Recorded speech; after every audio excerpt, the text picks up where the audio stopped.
Jeff first for pretty much every day that we have speakers. His voice is so calming.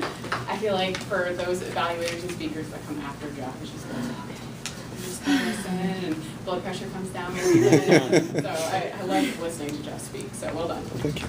I have the pleasure of evaluating Jereshia today, so I actually have not seen or heard Jereshia speak yet. As many as these meetings as I've had her company, I've not been able to see her speak yet, so I'm looking forward to that. Jereshia is doing her Competent Communicator number 4 today, and that is say it correctly, or how you say it. And so her goals for this speech are going to be to keep her sentences and paragraphs simple, to make efficient use of her language, and to eliminate jargon and unnecessary words. While doing that, her secondary goal is to make sure that we all have a good, vivid picture. She's going to paint word pictures with metaphors, analogies, etc.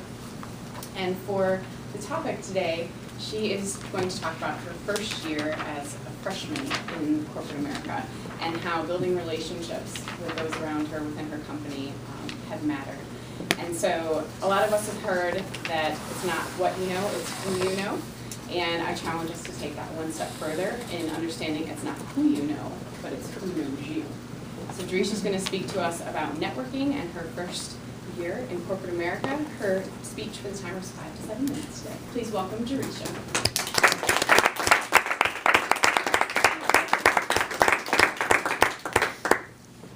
Hello, everyone. Jeff did a fantastic job, by the way, too, but just to throw that out there. But this past year, I finished my freshman year in corporate America and being a big girl after college, and it's been an exciting and fun ride. And I've really had the opportunity to experience some really cool things by serving on numerous steering committees and really being part of a cultural change here through some diversity and inclusion initiatives. And I think a lot of the reason why I've had the opportunities I have is not just because of my own initiative and how eager I am to get out there, but it's really due to the influential relationships that I've been able to build in the past year. And when I look back now, this is something I do in my personal life. At the end of every year, I try to look back on things I've learned, things I could have done better, and areas I could have grown. And I did the exact same thing, this year after finishing my first year in corporate America. And relationships and the people have really mattered in my life so far, and I think it's really going to propel me in my career.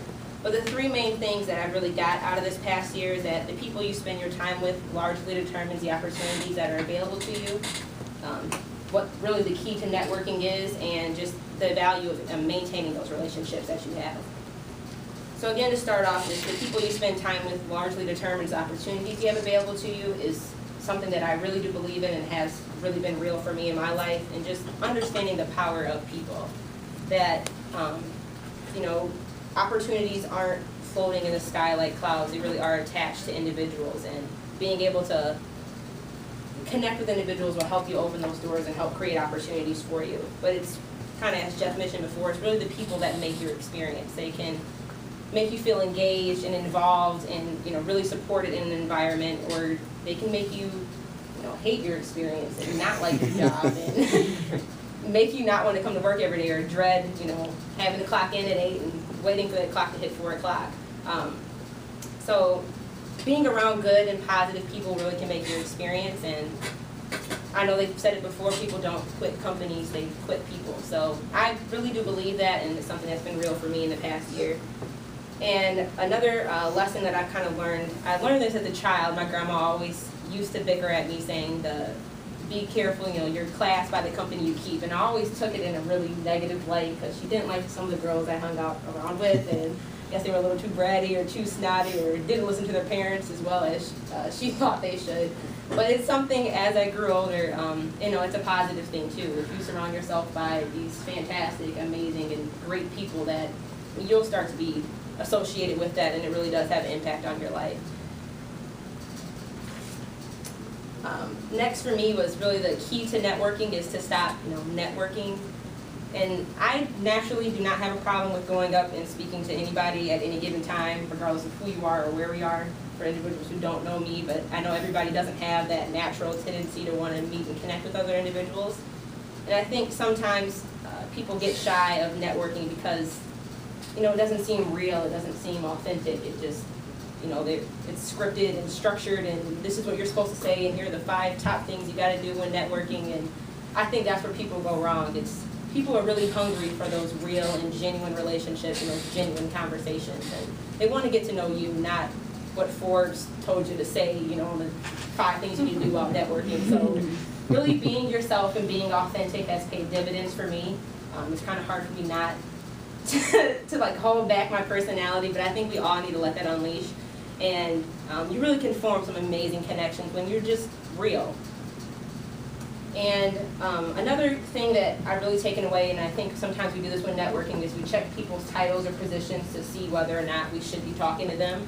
And I think this is really real here at Consumers. People switch jobs, you know, like every other day. I have no idea. I mean, I've had 3 bosses in the past 7 months.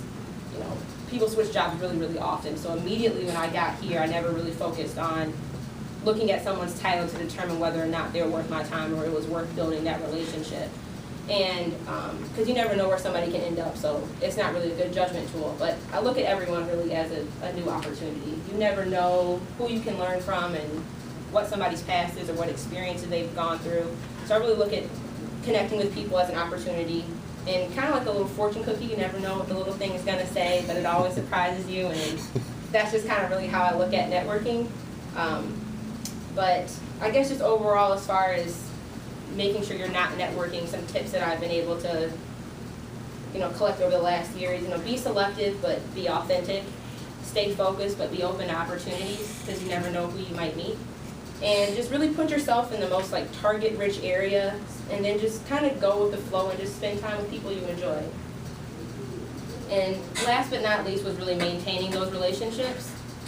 Networking to me is pretty much a waste of time if you never actually follow up and keep that connection and maintain that relationship. And I don't mean that you need to email them every week or send them Snapchats every day or whatever it may be. But, you know, again, here, just go with the flow. And for me, a lot of my mentor relationships and some of those, the most influential people who've been in my life have started off just organically growing from meeting you at an event or stopping you in the elevator and saying, you know, starting a conversation or connecting with you on social media. But I make sure to always follow up after one of those good feeling conversations happen by sending an email, or I love doing handwritten notes. It's kind of a lost art, and people really do appreciate that extra time and just that little bit of extra effort to send a little thank you card for having a one-on-one with me or sharing some advice. And for me, and another thing I do is set up one-on-ones and luncheons with individuals who have, you know, that good feeling with, and those are how a lot of my mentor-mentee relationships have developed. So, I don't know, just over the past year, maintaining relationships, building relationships, remaining authentic, you know, just being me has paid dividends, and I think it's really going to contribute to the success of my career. So just knowing how to mix and mingle and connect, and it just, I think it's essential for anybody. Companies are nothing without the people that they have in them, and I learned that early on here, and it's something I'll make sure to continue to do throughout my career. Thank you.